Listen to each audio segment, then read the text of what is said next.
2 నెలలుగా పురాణ ప్రసంగాలకు వెళ్ళకపోయేసరికి ఇంట్లోని సామాన్లన్నీ అయిపోయాయి. మీరు వెళ్ళి వస్తే కానీ మనకు జరుగుబాటు కాదు. అవునా? అయితే రేపే మా ప్రయాణం.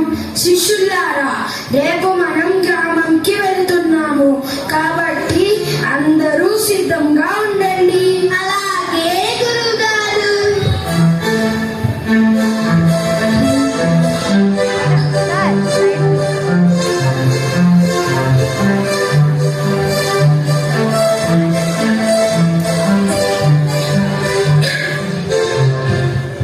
గురువు గారికి నమస్కారాలు. నమస్కారం.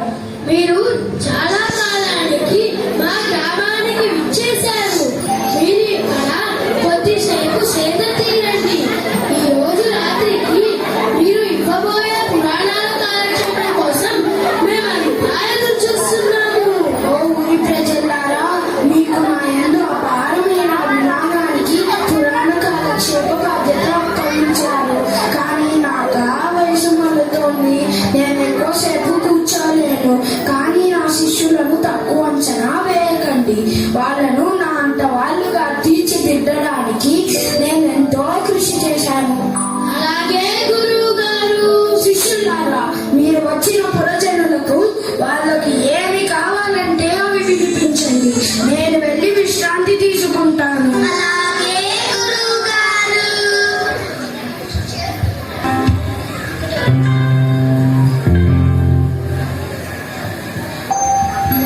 ఒకటో రోజు పురాణ కాలక్షేపం.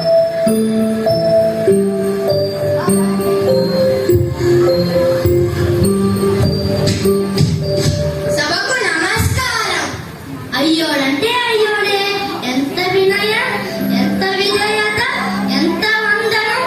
సోదర సోదరీమణులారా, నేను ఈ రోజు చెప్పబోయే విషయం మీకు తెలుసా? నీకు తెలుసా? తెలుసా?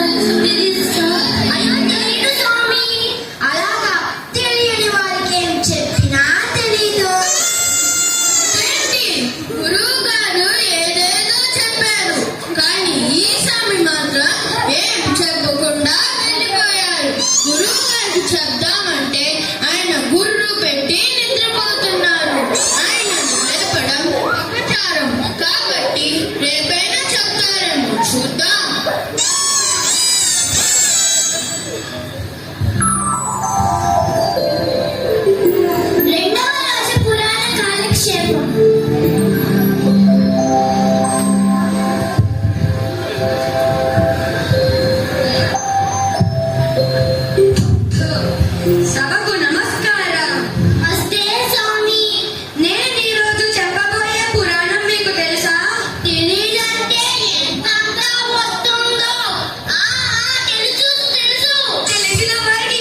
ఆ చిన్నది నన్ను చూసి నవ్విందిరా.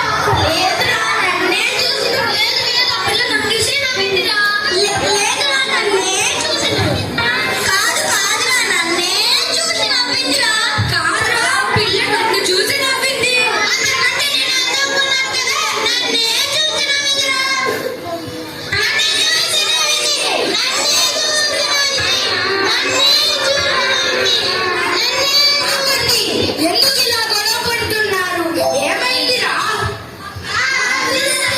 మీరు ఆపండి, నేను వెళ్ళి కనుక్కొని వస్తాను.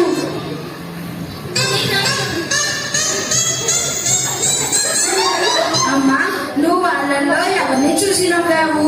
వాళ్ళు తన్నుకు చూస్తున్నారు. కాస్త చెప్పు తల్లి.